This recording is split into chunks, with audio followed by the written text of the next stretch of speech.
Assalamualaikum warahmatullahi wabarakatuh. Bismillah. Alhamdulillah. Wassalatu wassalamu ala sayyidina wa maulana wa syafi'ina wa habibina Muhammad Rasulillah wa ala alihi wa sahbihi wa man tabi'a sunnatahu wa jama'atah min yaumina hadha ila yaumin nahdah. Hadaratul muhtaramin, sadatana ru'asa syuriyah,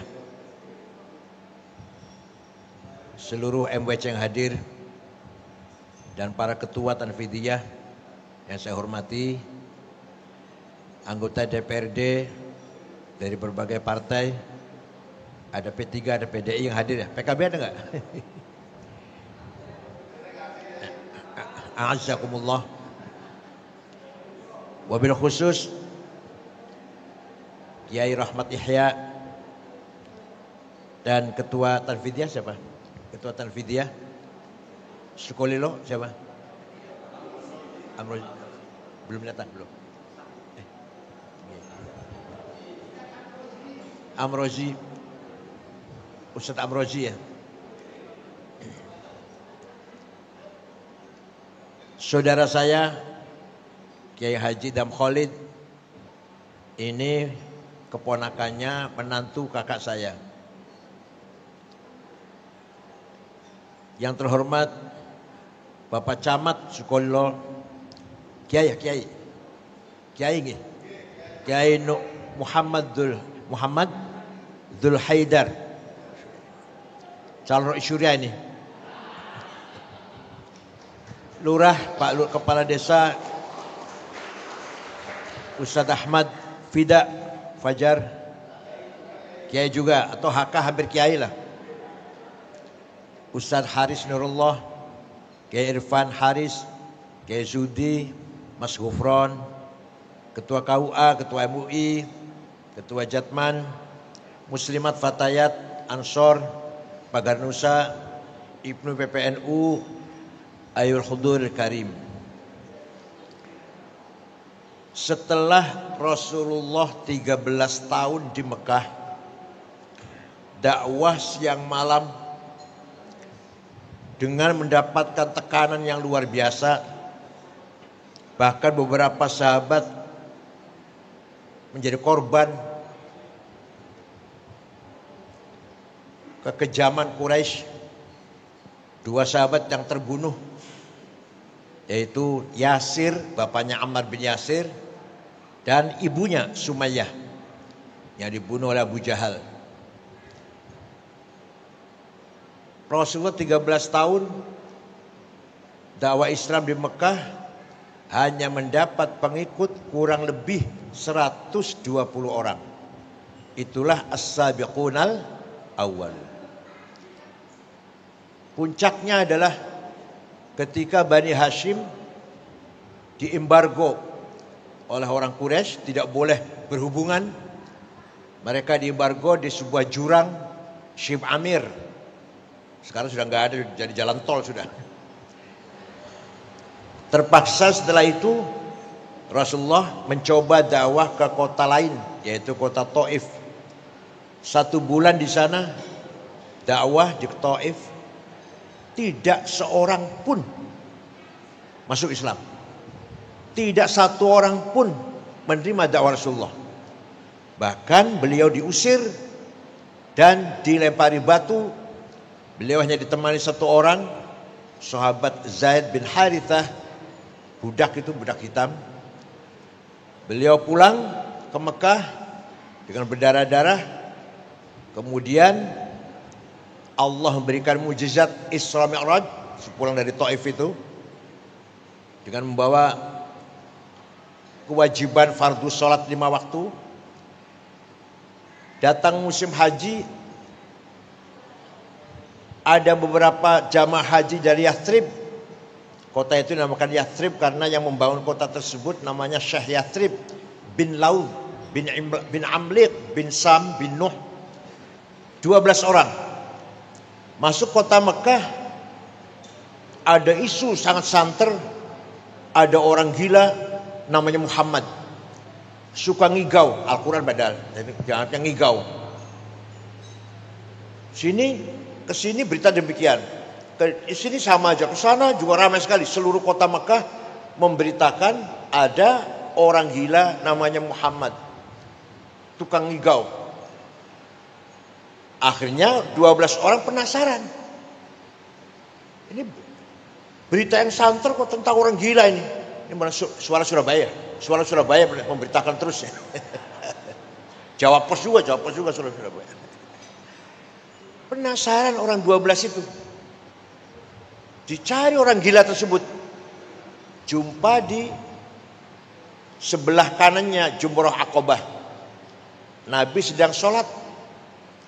Setelah selesai sholat, orang 12 pemimpinnya itu berkata, innahu laisa bimajnun. Ini orang bukan orang gila. Innahu lan nabi alladzi tawa'ada bihi alaina yahud. Ini nabi yang sedang ditunggu-tunggu oleh Yahudi. Karena di Yathrib ada orang Yahudi, 3 suku. Di Mekah enggak ada. Orang Yahudi di Madinah, di Yathrib, kalau bertengkar dengan orang Arab, ada 2 suku orang Arab, Aus dan Khazraj. Kalau Yahudi 3 suku, Bani Qainuqa, Bani Quraidah, Bani Nadir. Kalau bertengkar dengan orang Arab, awas, nanti sebentar lagi ada nabi besar, nabi akhir zaman, akan saya usir kamu dari sini. Selalu ngomong gitu. Sebentar lagi, ini menurut kitab suci saya, sebentar lagi tanda-tandanya sudah dekat, akan lahir nabi besar, Khatimul Aulia, Khatimul Anbiya, dan akan menegakkan keadilan. Kamu akan saya usir. Nah, kata orang 12 ini, jangan sampai kedahuluan Yahudi. Ayo kita ikut. Ayo kita ikut nabi ini. Nanti kalau ketahuan Yahudi, Yahudi dulu nanti yang ikut. Maka orang 12 masuk Islam. Ini cerita singkat loh. Kalau rinci ya 2 tahun. Tahun depannya dari Madinah haji 72 orang. Langsung ketemu dengan Rasulullah di situ. Ringkas cerita, mengajak beliau pindah ke kota Yathrib. Nahnu ansaruk, kami penolongmu, kami siap menjadi backingmu. Pindah ke Yathrib. Kita mulai dakwah dari kota Yathrib. Di sini nggak mungkin, di Mekah nggak mungkin. Maka Nabi memutuskan menerima ajakan orang Yathrib tersebut. Permisi pada pamannya Abbas. Abbas pun mengizinkan. Maka mulailah orang Islam Mekah hijrah ke kota Yathrib.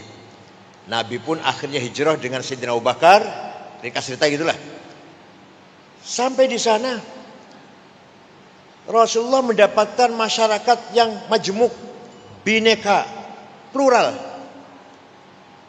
Ada umat Islam pendatang, namanya muhajirin. Ada umat Islam pribumi, namanya Ansor. Ada non-muslim Yahudi, 3 suku. Masih ada pagan, musyrikin masih ada sedikit. Nabi memutuskan, Bismillahirrahmanirrahim.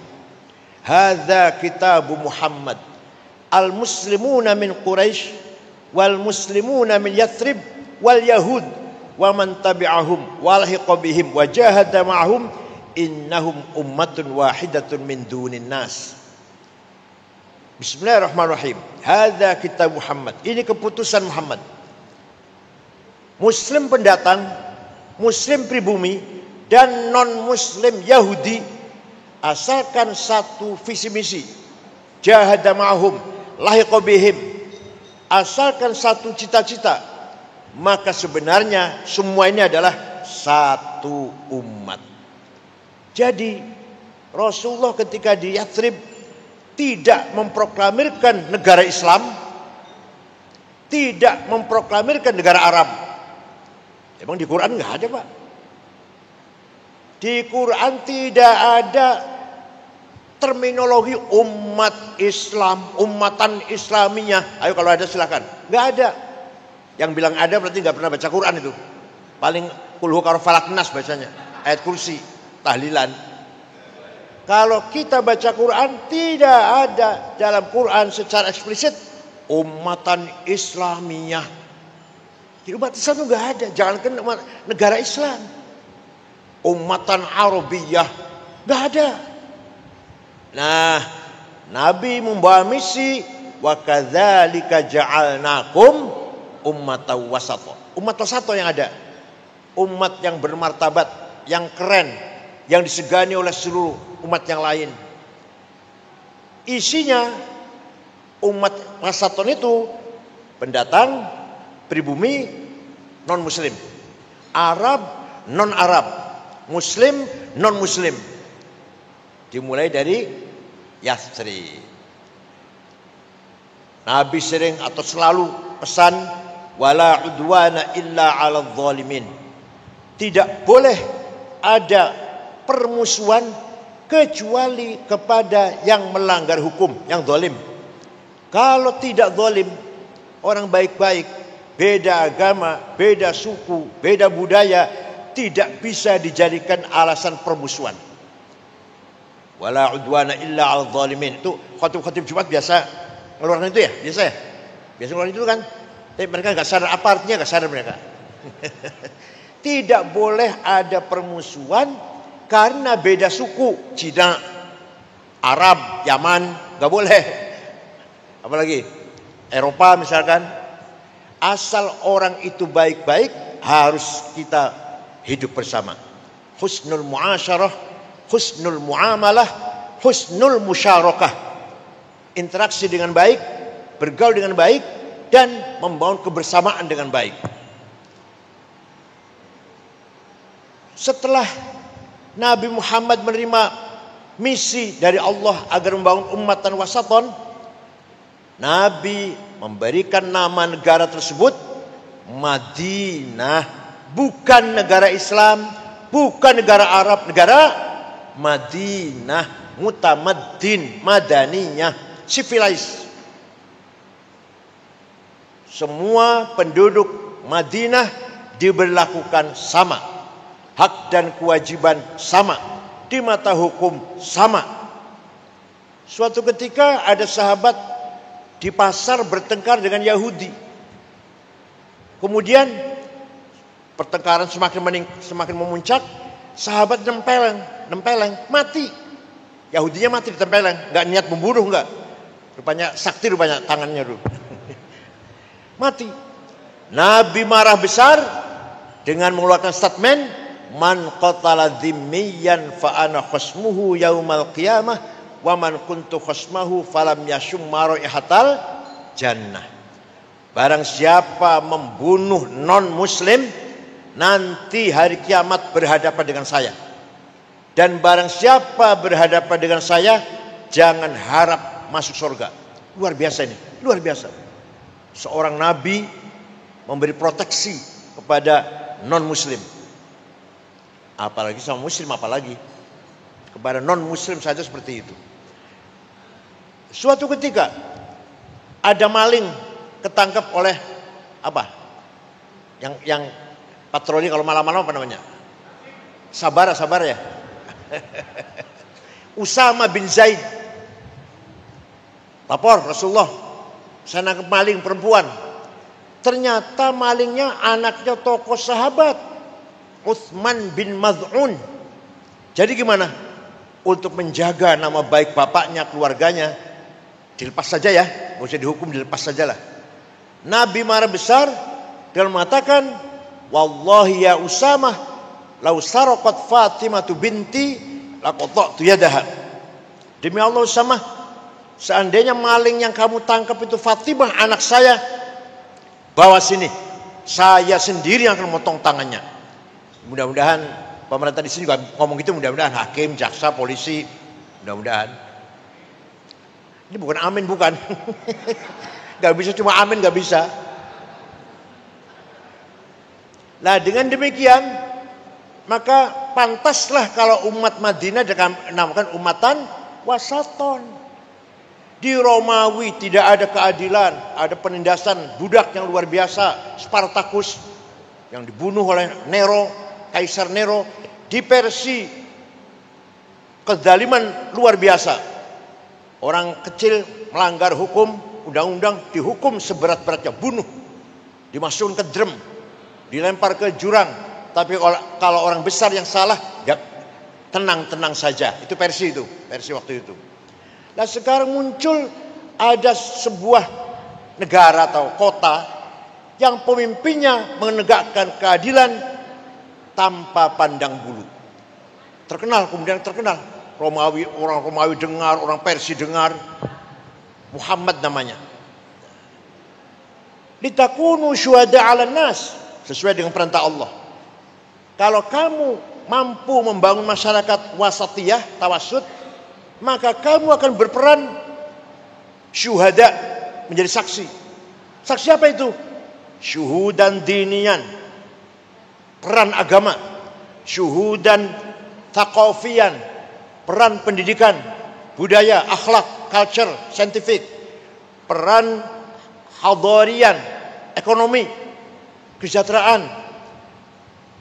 Syuhudan ijtimaiyan, peran sosial. Syuhudan siasian, peran politik. Jadi umatan wasat itu umat yang berperan, umat yang di tengah, umat yang punya fungsi, bukan di pinggir, bukan penonton. Paham betul? Itu umatan wasaton namanya tuh. Bukan di pinggir, bukan apa saya lah lillahi ta'ala, bukan lillahi ta'ala, malas ente tuh. Umat yang aktif, yang disegani oleh seluruh umat yang lain, berperan dalam agama. Nomor satu itu. Masjid di seluruh Surabaya harus dipegang NU semuanya. Gitu loh. Kepala-kepala madrasah, KUA harus NU semuanya. Sudah belum? Sudah begitu belum? Syuhudan thaqafiyan, yang mewarnai pendidikan, tidak harus menjabat ya. Yang mewarnai pendidikan di Surabaya harus warna semangat NU. Kalau kita mampu syuhudan thaqafiyan. Peran akhlak, peran budaya, harus kita menjadi pelopor akhlakul karimah. Yang lain silahkan rusak. Kita ini punya prinsip akhlakul karimah. Syuhudan hadarian, peran kesejahteraan kemajuan. Harus kaya. Harus kaya. Pengurus NU harus jasnya lebih mahal daripada jasnya bupati, kepala kota. Sepatunya harus lebih mahal daripada sepatunya bupati. Kacamatanya, pulpennya, mobilnya harus lebih mahal daripada kacamatanya, sepatunya, pulpennya wali kota. Siap? Siap?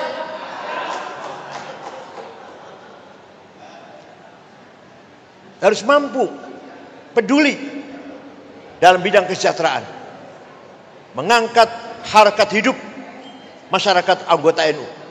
Bagaimana caranya? Jadi umatan wasat itu umat yang keren, bermartabat, berperan, bukan penonton, bukan di pinggir, pemimpin, ketua, komandan, panglima, direktur, wali kota, bupati, gubernur, itu loh. Kalau yang gubernur namanya syuhudan siasian, direktur bank syuhudan hadarian, kepala pasar syuhudan hadarian, bos nelayan, ya bos nelayan ya, yang punya kapal nelayan, NU juga itu. Waduh, ketua koperasi, apalagi itu siasian kalau sama siasian. Itu yang ekonomi nih, yang pegang BPR, pegang koperasi, KUD, harus NU itu. Namanya syuhudan hadarian. Ilmu, pendidikan, akhlak harus dipelopori oleh NU. Syuhudan thaqafiyan. Jadi idealnya seperti Nabi Muhammad membangun masyarakat Madinah, beriman, berakhlak, sejahtera, cerdas, pinter-pinter. Jadi Surabaya ini harus beragama yang kuat, akhlaknya mulia, sejahtera, kaya, rata-rata rumahnya 2 lantai, mobilnya Innova semua. Bukan amin ya, ini bukan doa, bukan amin. Jawabnya siap, jawabnya.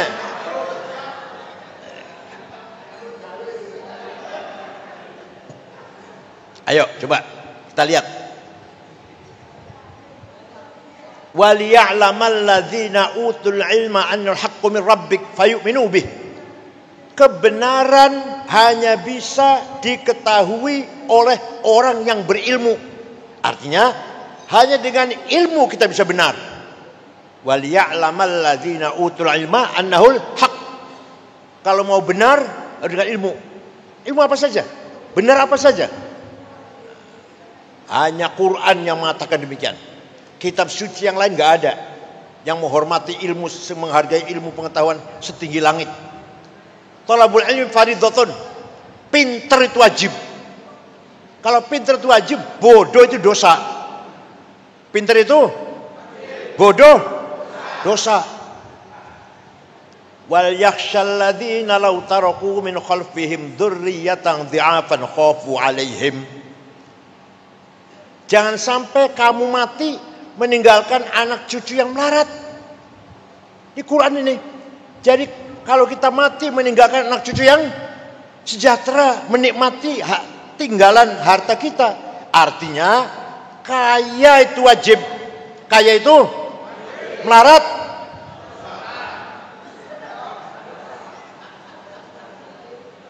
Walaqad katabna fi zaburi min ba'di dzikr annal ardi yarithuha ibadiyas solihun.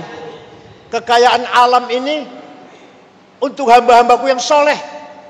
Batu bara, nikel, boksit, mangan, timah, uranium, emas, berlian, biji besi, biji tembaga, gas, minyak.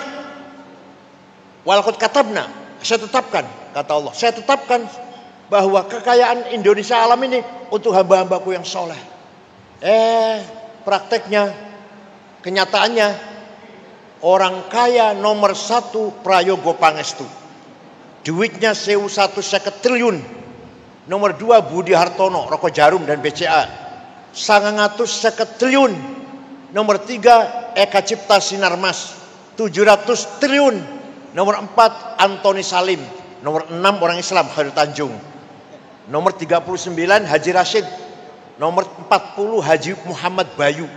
Saya cari, ya orang suka lu nggak ada. Ini menjumlatil fuqara, semua ini menjumlatil fuqara.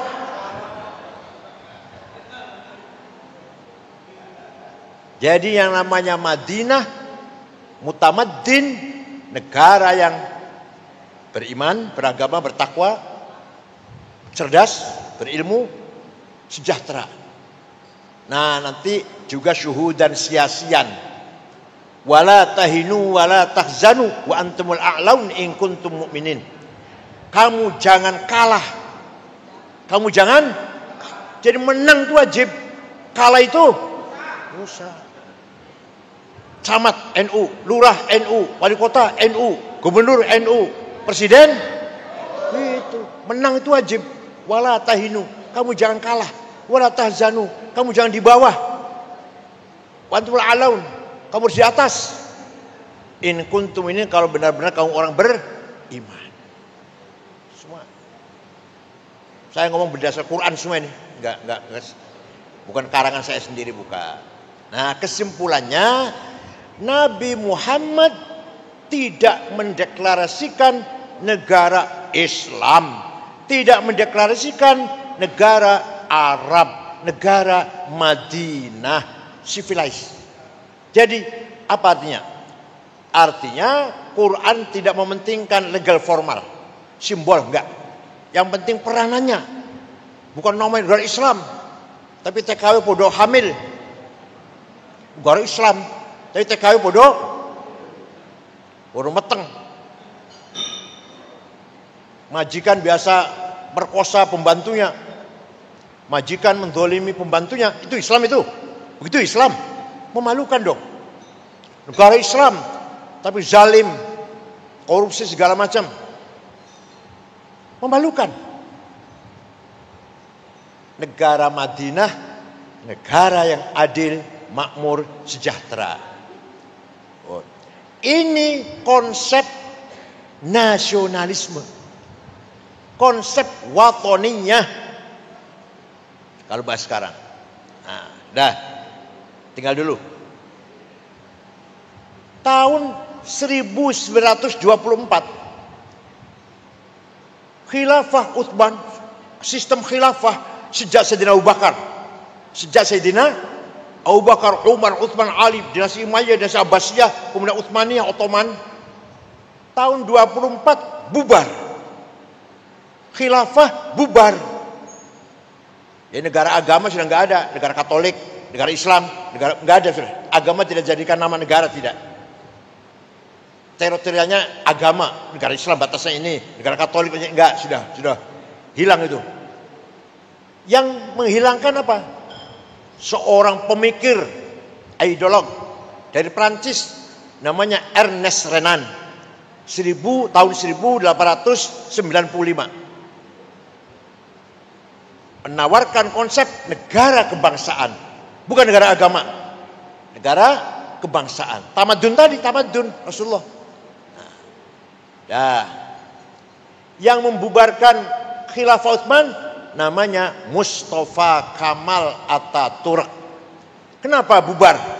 Karena khilafah waktu itu lemah, la haula wala quwata. Wilayahnya dijajah semua.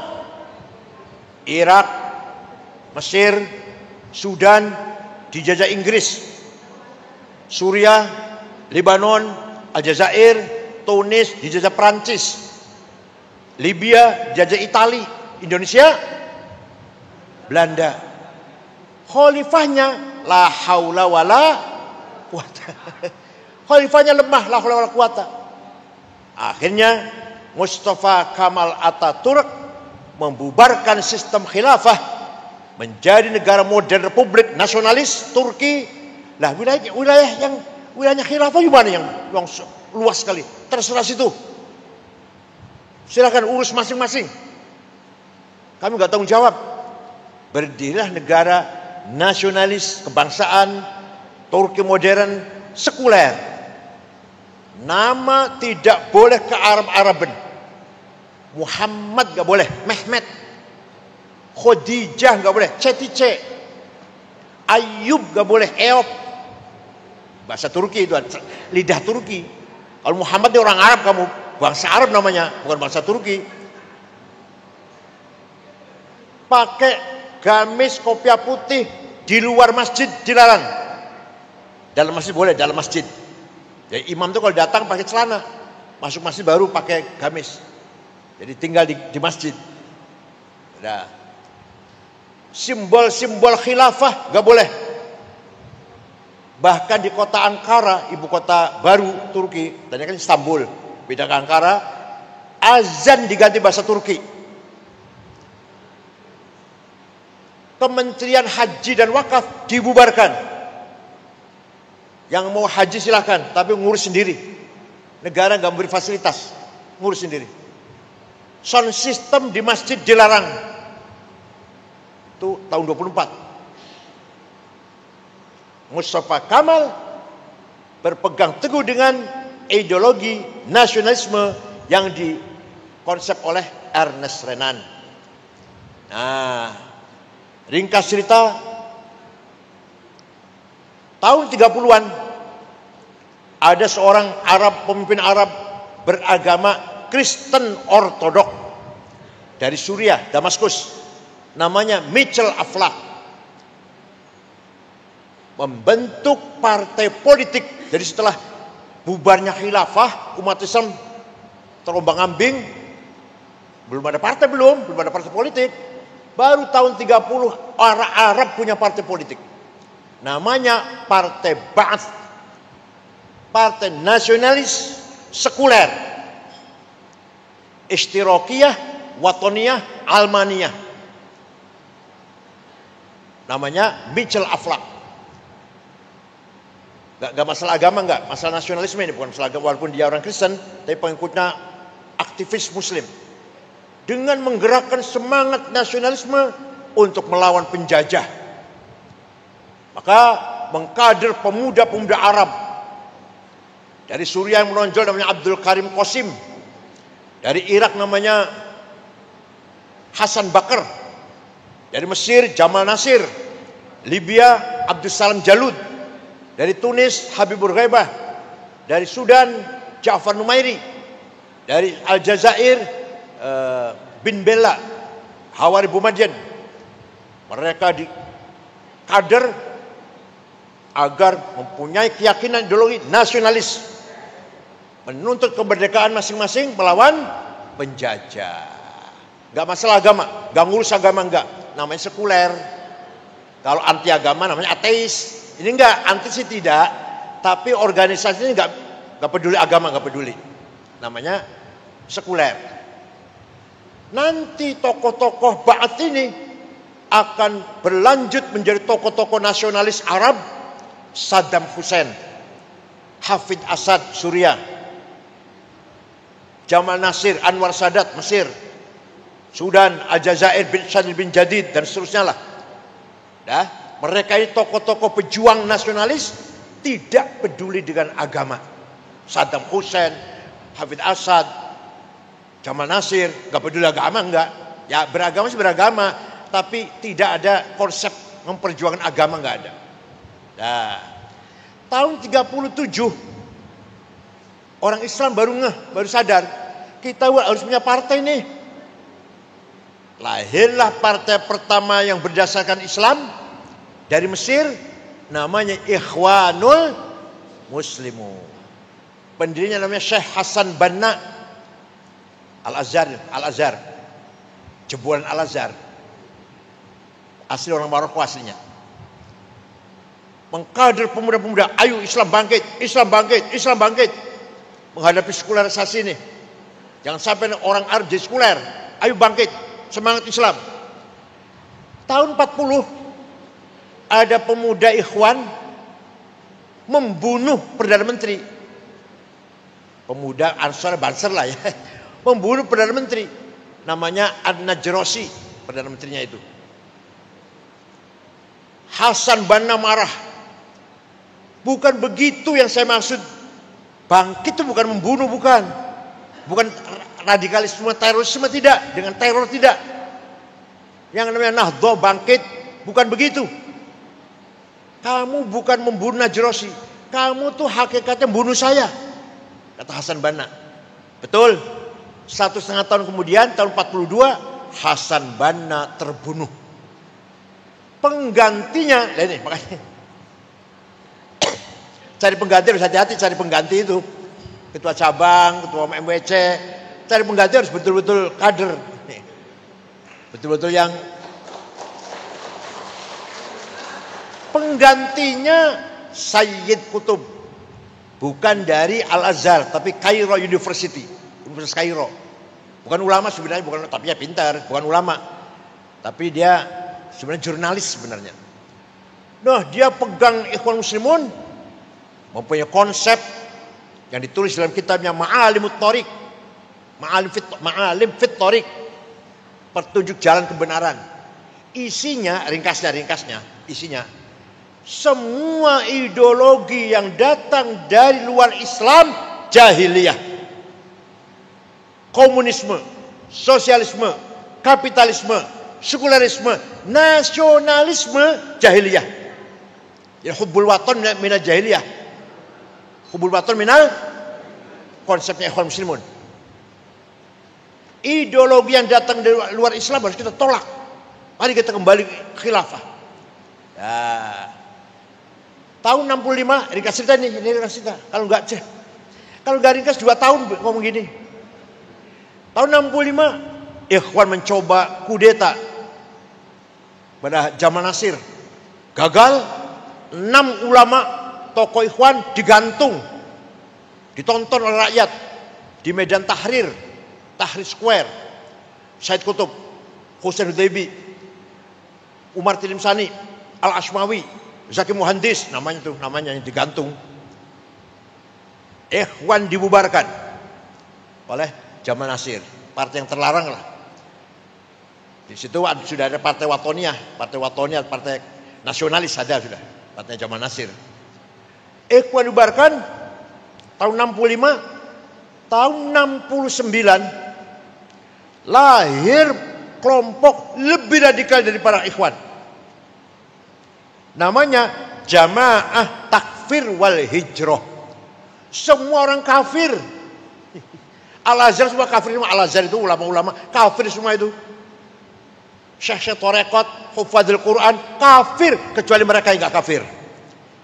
Pendirinya namanya Syukri Ahmad Mustafa. Syukri Ahmad Mustafa 69. Tahun 80-an membunuh Menteri Agama Mesir, Menteri Haji Waqaf, namanya Dr. Husain Az-Zahabi yang punya karangan At-Tafsir wal Mufassirun. Kemudian membunuh wartawan senior, wartawan Koran Ahram, Yusuf Zubai. Puncaknya tahun 81 bulan Oktober tanggal 5 membunuh Presiden Anwar Sadat. Hosni Mubarak jadi presiden, mereka babat habis, tangkap bunuh. Masih ada kelompok yang nggak terbunuh. Antara lain namanya Ayman Al-Zawahiri namanya. Pergi ke Afghanistan melawan Soviet. Itulah pendiri Al-Qaeda. Jumpa di sana dengan orang Saudi namanya Usamah bin Laden yang tadinya mujahidin, dibiayai oleh Saudi melawan Soviet. Soviet bubar, lari, Raja Fahad panggil, pulang. Sudah selesai, jihadnya selesai, udah Soviet udah lari. Yang pulang, yang tidak pulang antara lain Usamah bin Laden, uangnya banyak, dia orang kaya, dan Ayman Al-Zawahiri dari Mesir, mendirikan Al-Qaeda. Paham nggak urutan cerita ini? Di Indonesia beda dengan Timur Tengah. Di Indonesia ini Masya Allah luar biasa. Hadratus Syekh Kiai Haji Hashim Asy'ari berhasil sukses menanamkan prinsip yang integral antara agama dan nasionalisme. Konsep nasionalisme dari Ernest Renan, katakanlah gitu, walaupun Mbak Hashim tak baca apa enggak Ernest Renannya. Walaupun Mbak Hashim baca bagus bukunya Ernest Renan, namanya What a Nation bukunya namanya. Mbak Hashim saya kira nggak baca, tapi beliau menerima konsep kebangsaan dengan syarat integral, menyatu dengan teologi iman. Lahirlah syiar hubbul waton minal iman. Luar biasa nih Pak, gak sembarangan. Kiai Timur Tengah gak ada.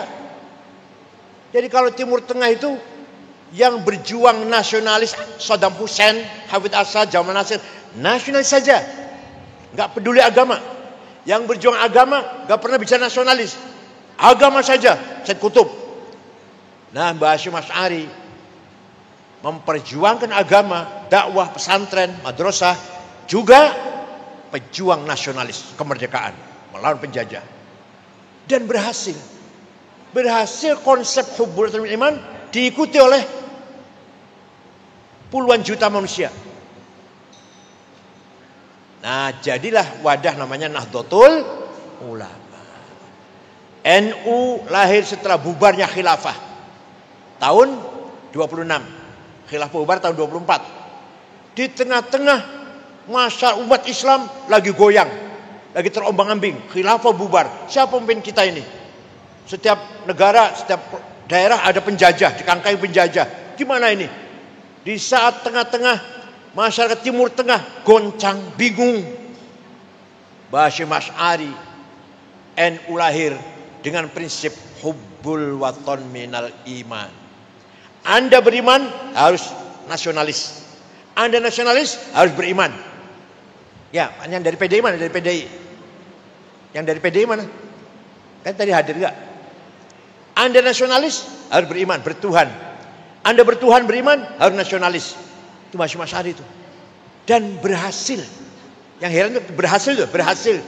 Ngendikan itu loh diikuti oleh puluhan juta orang. Fatwanya itu. Barang siapa mati demi membela tanah airnya, mati syahid. Man mata li ajli watanihi mata syahidan. Wa man khana li watani halalun damuh. Barang siapa berkhianat kepada tanah air boleh dibunuh. Walaupun tidak mengkafirkan, Mbah Hashim enggak mengkafirkan. Soal kafir tawaran itu Gusti Allah itu. Tapi barang siapa jadi cenguknya Belanda, anteknya Jepang, mata-matanya Jepang, bunuh. Soal kafir apa enggak itu urusan Allah. Yang jelas halal darahnya. Itu waktu Mbah Hashim. Disitulah lahir sebuah ormas Islam Nahdlatul Ulama sebagai wadah antara yang menyatukan antara teologi dan nasionalisme. Maka sudah menjadi framing NU diterima oleh seluruh mayoritas masyarakat Islam sebagai organisasi yang berhasil mengintegrasikan nilai-nilai keislaman dengan nasionalisme. Mbah Hashim, Kiai Wahab, Babi Syekh, Ali Maksum, Kiai Mahrus, Kiai As'ad, pejuang agama sekaligus pejuang nasionalis. Coba, ya kiai, ya nasionalis. Maka semua pahlawan nasional itu, ya kiai. Coba, nggak ada itu Timur Tengah, nggak ada. Negara Arab nggak ada. Kita bersyukurlah punya NU ini. Jadi negara NKRI ini, negara Indonesia ini, kapal besar yang jadi supir presiden, gubernur, wali kota, bupati, camat, itu supir kapalnya itu. Nah, NU mana? NU di mana? Jangkar. NU itu jangkar. Yang kalau kapal itu berhenti, yang menjadi jangkar adalah Nahdlatul Ulama. Penyelamat. Di NU bisa bertemu antara aktivis nasionalis dan aktivis agama.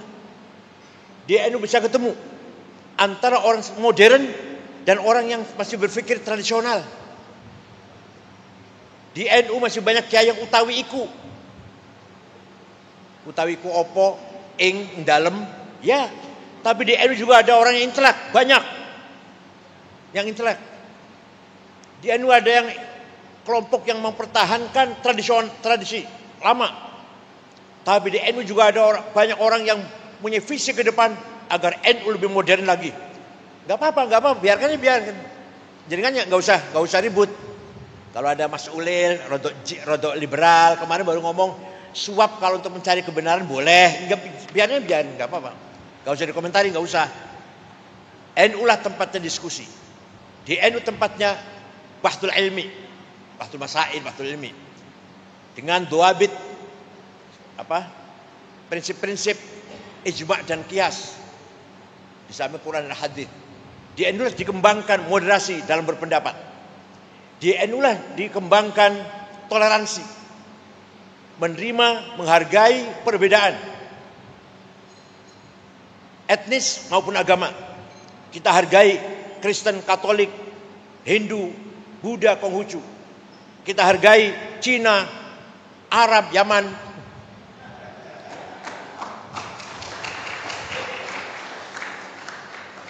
Kita orang bule lah yang hidup di.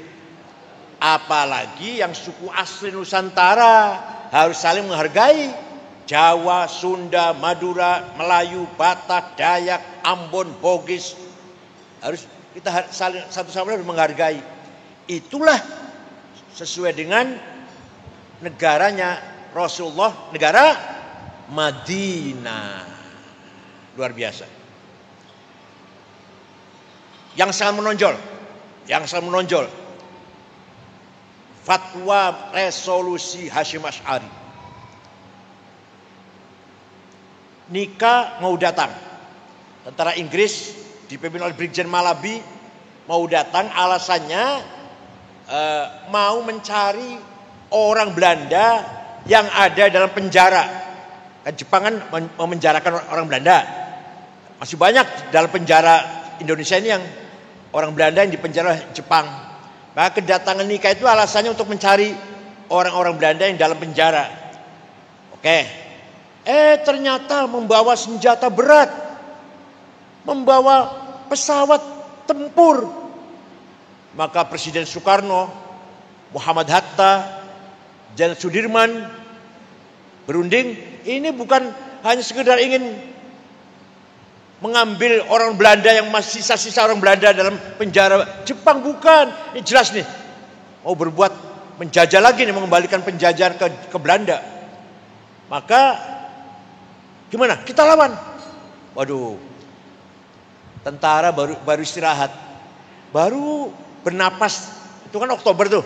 Jadi Agustus, September, Oktober, tentara baru istirahat. Jadi gimana? Dikeroyok dikeroyok oleh rakyat. Namanya intifadah.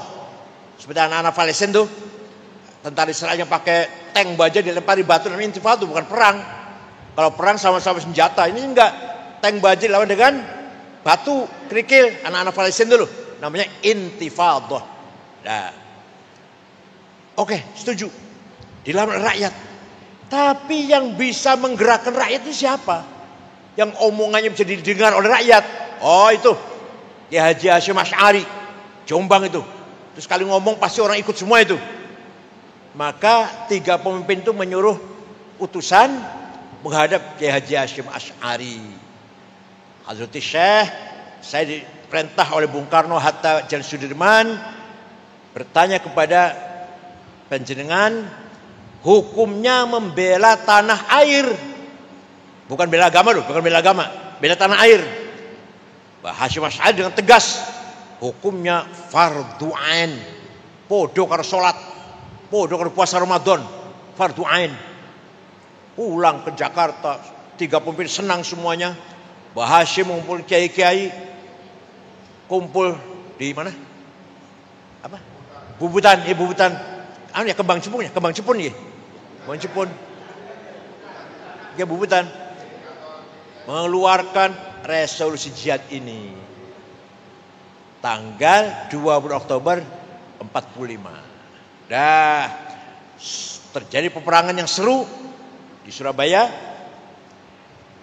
Yang memimpin perang siapa? Nyuwun sewu, siapa? Utomo dari tentara, dari kiainya. Kiai Abbas Buntet Cirebon. Mbah Hasyim Asy'ari mempercayai Kiai Abbas yang pimpin rapat. Kiai Wahab nomor 2, wakilnya Kiai Wahab itu. Kan markasnya di Siwalan-Kerto kan. Di Siwalan-Kerto sana, satu rumah. Kiai Abbas dari Cirebon. Hati-hati sama orang Cirebon, hati-hati loh. Sakti-sakti. Kiai Wahab itu wakil malah. Terjadi peperangan yang tidak seimbang, tapi alhamdulillah kita menang. Brigjen Malabi, mobilnya dibom, pasang bom meledak. Yang masang bom bukan tentara, santri tubuh namanya Harun. Hanya sayang Harun nggak lari, malah ingin lihat seperti apa hasilnya, seperti apa. Dikira mercon. Harun pun gugur di sebelahnya mobilnya Brigjen Malabi. Itu sejarah yang harus kita perjuangkan. Sejarah ini harus disebarkan, harus dipahami, harus didengar oleh anak cucu kita. Jadi yang melawan nikah itu ya tentara ya, oke, peran tentara Bung Tomo ya. Tapi yang paling pokok utama adalah rakyat yang dipimpin oleh Kiai Hasyim Asy'ari. Fardhu ain bela tanah air ini. Gak ada ulama Timur Tengah ngomong kayak gitu. Percaya sama saya. Saya di Timur Tengah 13 tahun. Pulang bawa anak 3. S1 sampai S3 lah. Saya tahu persis ulama Timur Tengah itu. Gak pernah bicara nasionalis. Tanah air gak. Agama itu aja yang dibicarakan. Kalau ulamanya ya. Jadi framing pertama adalah NU, organisasi yang mengintegralkan antara teologi dan nasionalisme. Frame yang kedua, resolusi jihad, perjuangan fisik mempertahankan NKRI. Kalau ide sudah lama ide fisik, perang fisik, kiai mimpin perang di depan. Kalau kita sekarang Syria kan mimpin istighothah di depannya. Kalau kiai dulu perang, bukan istighothah.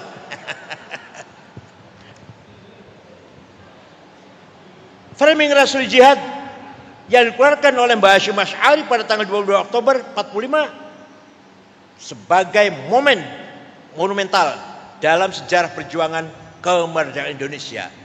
Ringkas ceritanya, walhasil kalau tidak ada resolusi Hasyim Asy'ari, kita akan grow up.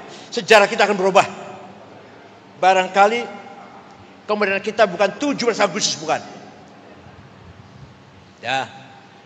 Tanggal 18 Agustus rapat BPUPKI, Badan Persiapan Indonesia dulu, Pak Antara Wahid Hasyim antara lain. Tadinya ada 7 kata kan, dengan berkewajiban menjalankan syariat Islam. Yang dari Indonesia Timur, yang Kristen, enggak setuju. Itu nanti jadi negara Islam ini, bukan negara kebangsaan. Enggak setuju saya. Kalau dipaksa kita keluar dari Indonesia. Mau merdeka sendiri, kata orang Kristen yang Indonesia Timur, NTT atau Ambon lah. Kiai Wahid Hasyim pulang ke Jombang. Belum ada WA ya. Pulang ke Jombang. Lapor pada ayahnya, gini. Mbah Hasyim Asy'ari jawab, ya nanti malam tak sholat dulu. Malamnya sholat, besoknya Wahid kembali ke Jakarta. Saya setuju. 7 kata dicoret. Dengan berkewajiban menjalankan Islam, coret. Saya setuju itu. Kenapa? Yang penting negara ini kuat dulu, bersatu dulu. Setelah negara ini kuat, maka kita berjuang di atas negara yang kuat itu. Dakwah, pesantren, madrasah, pengajian, istighotsah di atas negara yang persatuannya kuat. Aduh, bener banget Pak, bener sekali itu. Bukti. Afghanistan mujahidin sukses, berhasil, Masya Allah, luar biasa itu, melawan Soviet terbirit-birit lari dari Afghanistan. Lalu kita tahulah betapa canggihnya senjata Soviet, dilawan para mujahidin, lari, sudah kalah. Begitu bebas dari Soviet, pecah Taliban, negara Islam. Burhan Rabbani yang jadi presiden dibunuh itu, dia presiden, hafal Quran, keluar Al-Azhar, dibunuh itu oleh Taliban, kafir katanya, antek Amerika. Kalau Burhan Rabbani enggak, negara kebangsaan, negara nasionalis. Yang Taliban negara Islam, perang karpe dewe.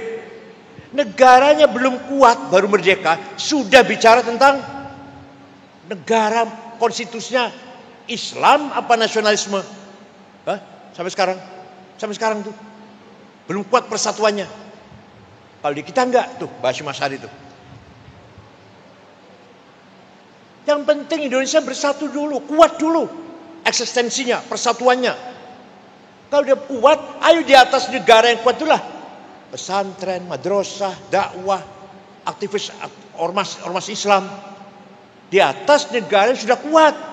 Nah kalau negaranya enggak kuat, ya Afghanistan itu belum bersatu, belum beres persatuannya, sudah Islam nasionalis, perang saudara gak karu-karuan. Maulid Nabi dibom, Jumatan dibom, pasar dibom, madrasah dibom, Presiden Burhan Rabbani dibunuh, kafir, antek Amerika. Itu Afghanistan 100% Muslim. Hanya 7 suku Afghanistan. Kita sukunya lebih dari 400. Agama ada 6 yang resmi, belum yang gak resmi. Gotoloco, Sabtodarmo, Sambelun, Subud, Sunda Wiwitan, Karuhunan, Kapitayan, Kaharingan, Darmo Gandul.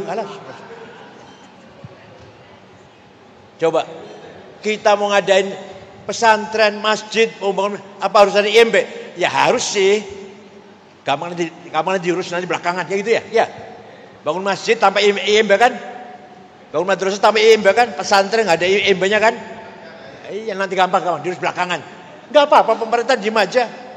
Maulid Nabi malam-malam, istighotsah malam-malam, 10.000, 20 orang dibiarkan oleh negara yang berdasarkan Pancasila, nggak berdasarkan Islam tidak. Di Saudi Arabia Pak, Saudi Arabia mau ngumpul orang 10.000, tangkap sampean. Mau bangun madrasah tanpa izin, tangkap. Di kita bangun madrasah dulu, peletakan batu pertama dulu. Biayanya dari mana? Ya di jalan, seser, gitu ya. Bangun masjid, batu pertama, dari mana dananya? Nyeser jalan, Masya Allah. Aman-aman ya. IMB nanti gampang belakangan IMB itu apa itu IMB itu? Makhluk apa IMB itu? Makhluk apa itu?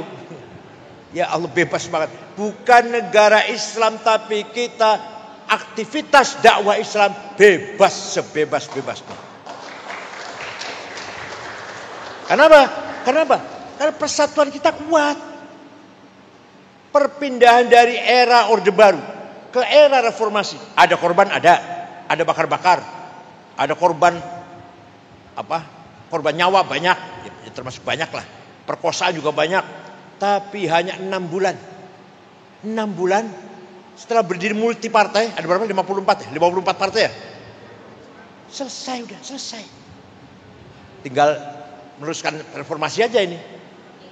Di Afghanistan 40 tahun. Di Irak belum selesai. Libya setelah terbunuhnya Gaddafi belum aman. Somali, Suriah mudah-mudahan selesai lah. Tapi udah bertahun-tahun itu konfliknya. Kenapa? Karena persatuannya kurang kuat. Watoniyahnya, nasionalismenya kurang kuat. Kita reformasi ada korban. Ada darah mengalir. Di mal-mal itu anak-anak dibakar.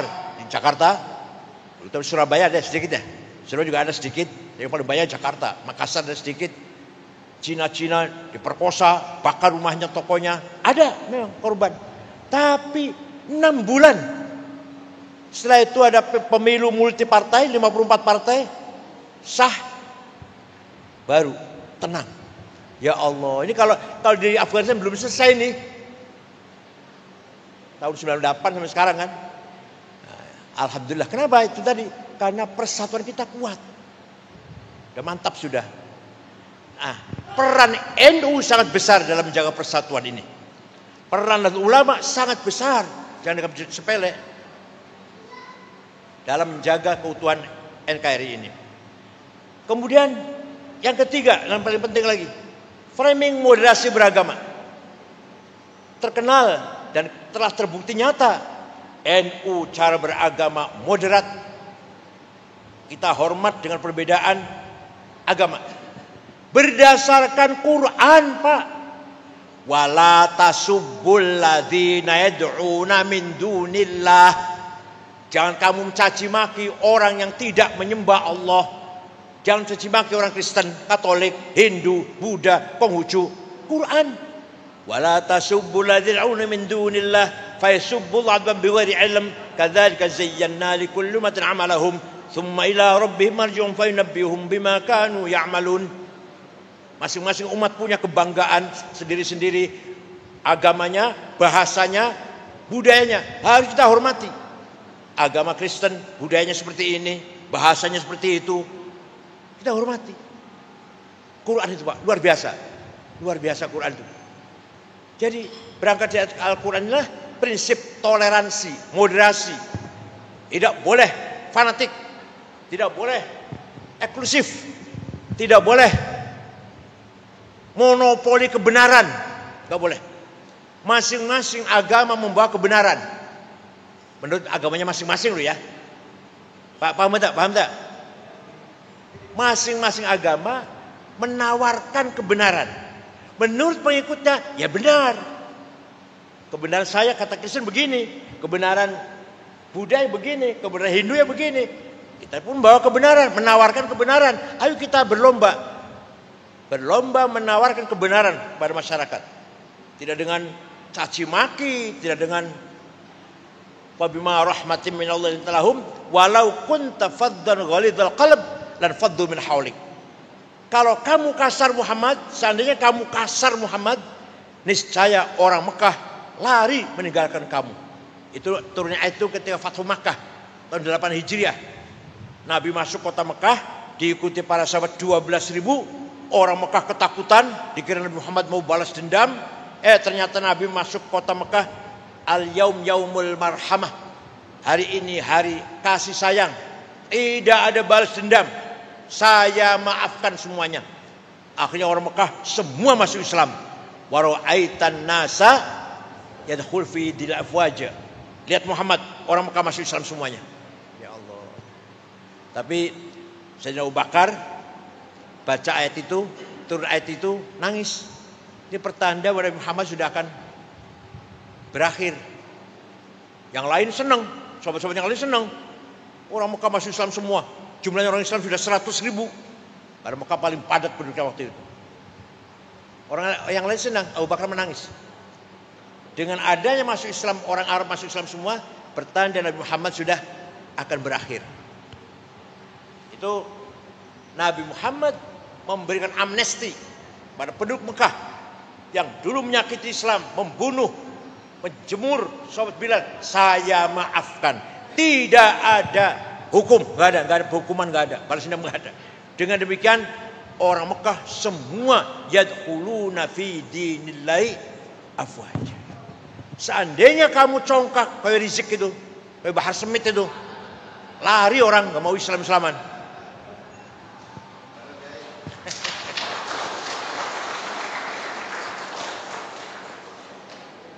Ya sekarang sedang menerima karmanya lah. Dulu kan suka ngomong Gus Dur buta mata, buta hati.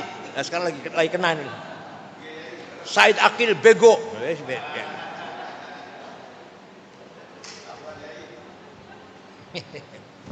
Berkembang dari itu, NU melangkah lebih maju lagi, menawarkan perdamaian global.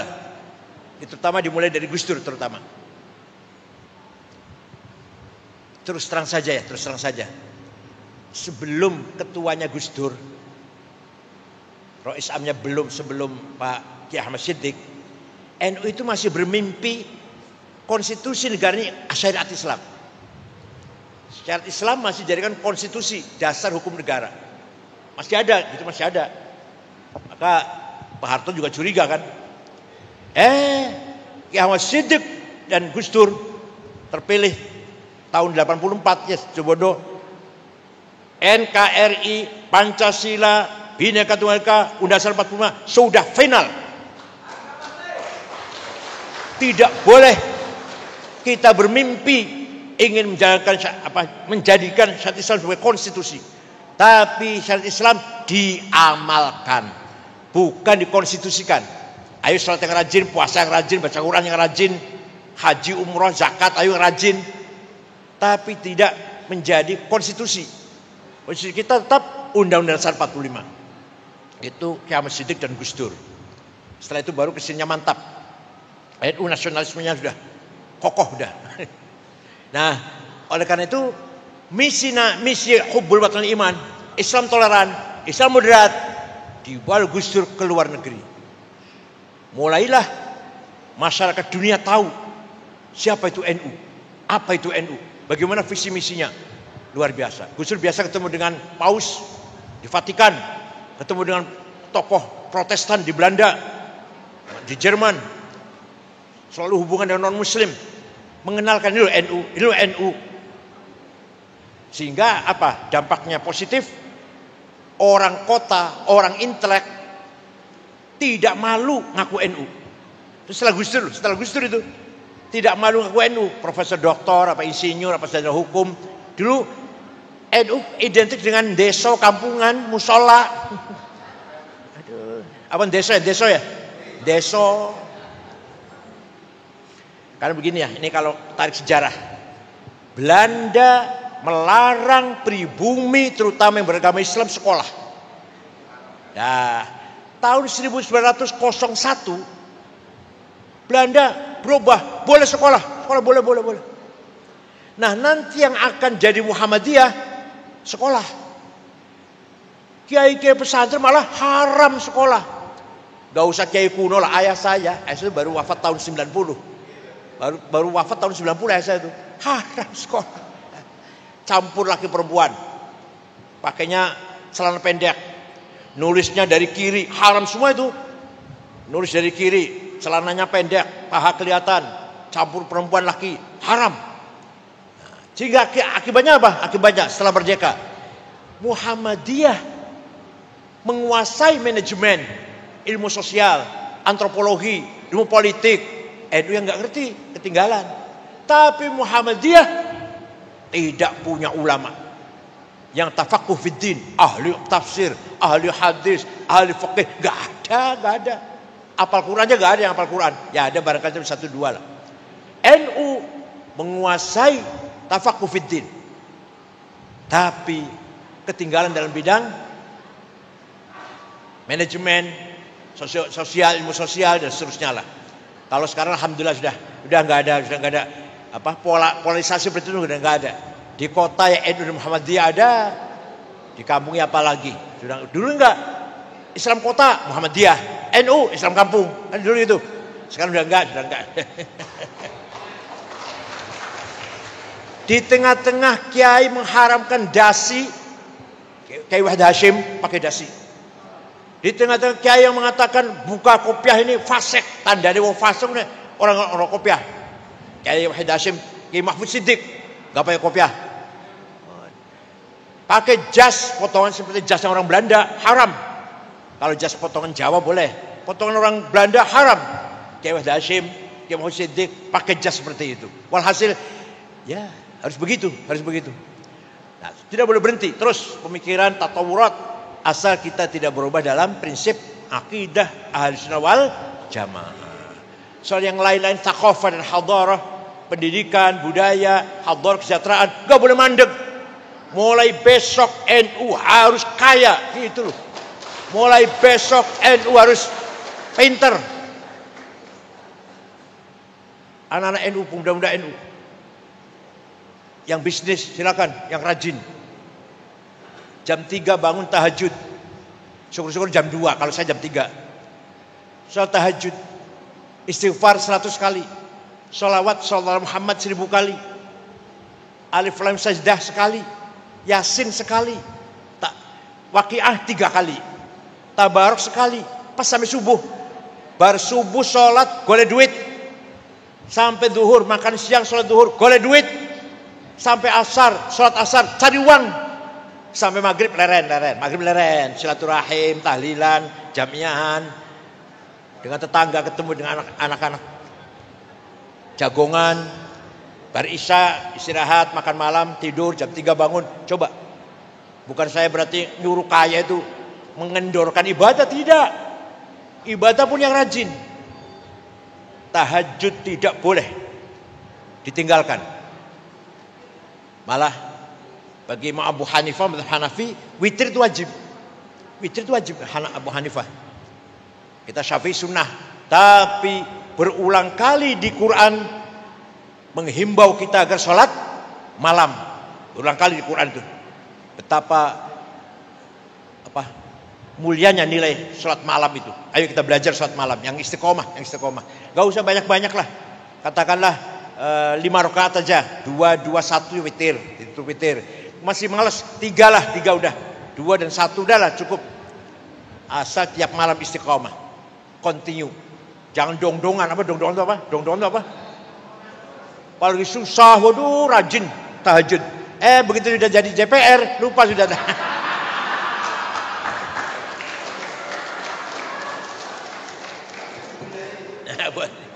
Seumpamanya. Nah, dalam rangka menghadapi era globalisasi ini tidak mudah, sangat berat. Dengan adanya medsos, YouTube, Instagram, TikTok, Google, manfaatnya besar, tapi madorotnya, ya Allah. Film-film porno, melihat film zina, itu nggak sembarangan loh, bukan barang kecil itu. Melihat nonton film zina, di akhirat jadi saksi sampean. Mau jadi saksi orang zina? Jadi kalau kita lihat TikTok atau lewat lah, itu dia lewat, jangan dilihat, jangan. Yang lainnya berfaedah, ilmu, ceramahnya saya, ceramahnya Gus Baha. Itu manfaatnya. Apalagi Google luar biasa. Kitab apa saja ada di Google. Gak usah kita punya kitab lemari-lemari, dari HP saja. Tafsir, hadis, fikih, tarikh, ilmu kalam, filsafat, sastra ada semua. Nama-nama orang terkenal ada semua. Imam-imam, ulama-ulama, pejuang-pejuang ada, Gus Dur ada, saya ada, anak saya pun ada. Di Google ada anak saya, Dr. Rihab, RIHAB. Mulai terkenal mulai. Dia psikologi Islam. Itu dokternya ilmu jiwa Islam. Kelebihannya bahasa Arab menguasai, bahasa Inggris menguasai. Itu kelebihannya, itu aja kelebihannya. Kalau dia menguasai buku Arab dan buku Inggris, maka bisa terkenal. Mulai ada di Google, Rihab Said Akil, anak saya itu. Nah, nanti di Kongres Muslimat dia mau ngisi apa? Ada session di sana. Tanggal berapa ya? Tanggal 12. Ada session. Judulnya kesehatan mental nanti. Menghadapi era globalisasi ini, politik global. Amerika dan Cina ingin menguasai dunia ini. Ekonomi global. Standar ekonomi, standar bisnis, standar moneter di luar bukan di tangan kita. Minyaknya dari Saudi, tapi yang menentukan harga bukan Saudi.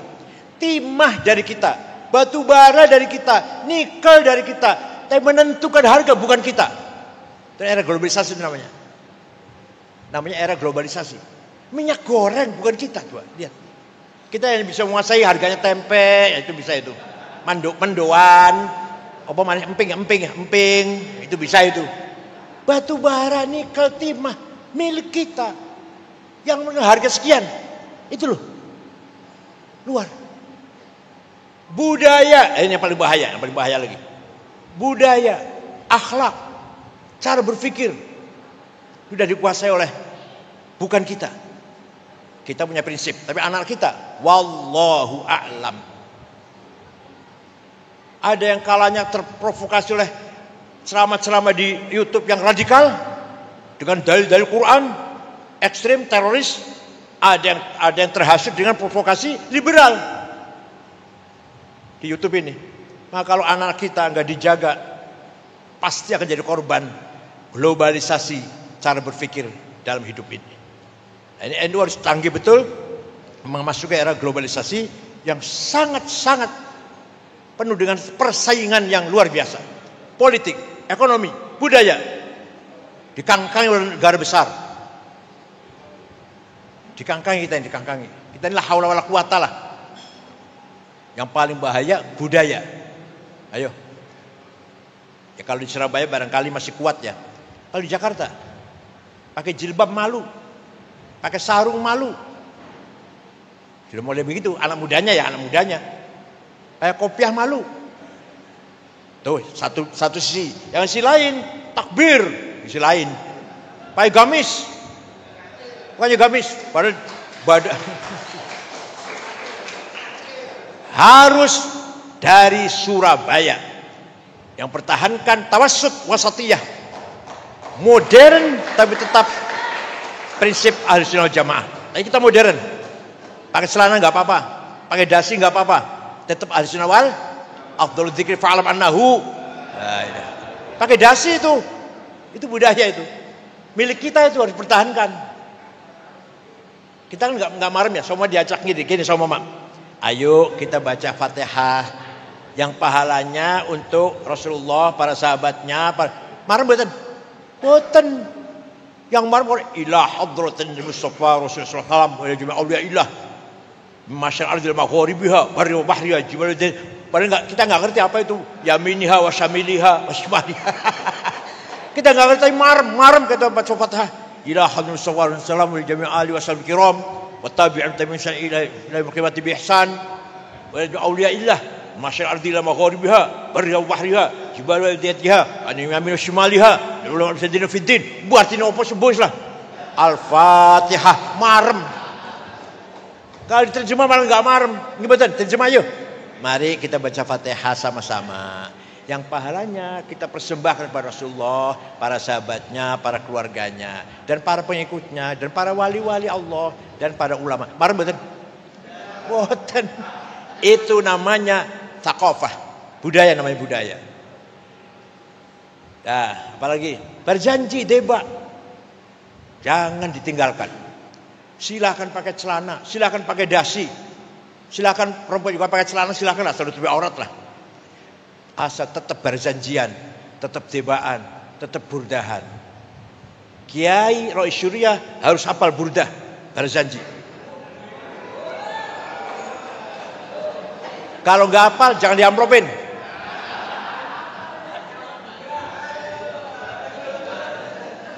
Bukan apa-apa. Karena itu milik kita. Berjanji, debat, talqin, Manaqib Syekh Abdul Qadir Jilani, milik siapa itu? Milik kita. Kalau bukan kita yang hafal, siapa yang mau hafal? Muhammad dia suruh hafal.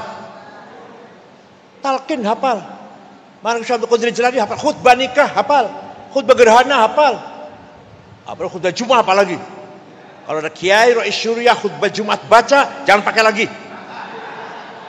Apa bedanya kalau SAG? Mosok keluaran tebuirang talir boyo ta ploso khutbahnya moco. Bodoh karo SAG. Mimbar masjid jangan dikasih buku khutbah, buang. Kalau ngundang berjanjian jangan sediakan bukunya. Jangan sediakan bukunya, biar apal-apalan. Kalau nggak hafal jangan kasih amplop. Karena itu milik kita.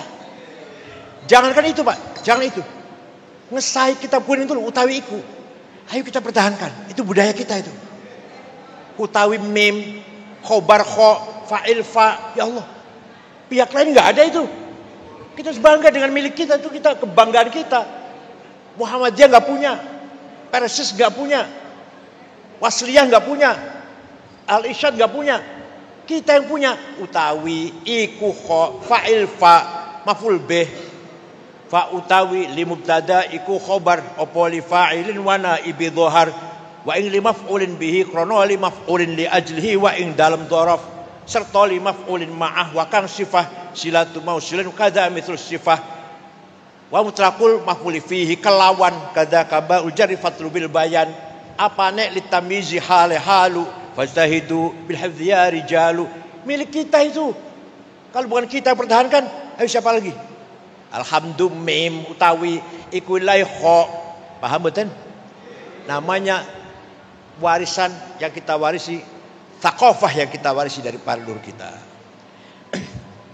Salat pakai kopiah, itu juga simbol. Idul Fitri, sowan kiai, silaturahmi para kiai atau ada apalah munasabah apalah, sowan kiai itu simbol kita. Orang lain nggak ada itu, orang lain nggak ada. Gemeruduk, berbondong-bondong, soal kiai, cium tangan, itu simbol kita. Pertahankan. Anak kecil diajak, cucu diajak soal kiai, supaya nanti sudah terbiasa. Jangan panjenengan tok, cucu diajak, supaya kenal kiai.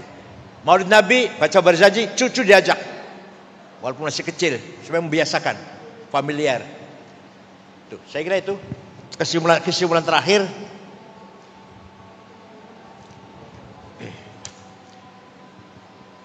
Framing jangka panjang. Sustainability. Apakah anak kita sudah disiapkan untuk melanjutkan perjuangan kita? Hadza su'alun azim. Big question. Tanya pada kita masing-masing. Kita sudah menyiapkan belum? Anak cucu kita siap meneruskan menerima estafet perjuangan kita? Itu. Kalau panjenengan sih kader jelas, panjenengan kader semuanya. Tapi jangan ke depan, apakah cucunya ibu siap? Sudah disiapkan belum? Untuk menjadi kader. Nah, ini harus disiapkan. Jangka panjangnya ini. Jangan sampai ya naudzubillah anak Syuriah, anak Ketanfidiyah, anak malah musuhi NU. Tahlil bid'ah, Maulid Nabi bid'ah, ziarah kubur musyrik. Kan banyak ya. Bukan di Surabaya bukan. Banyak.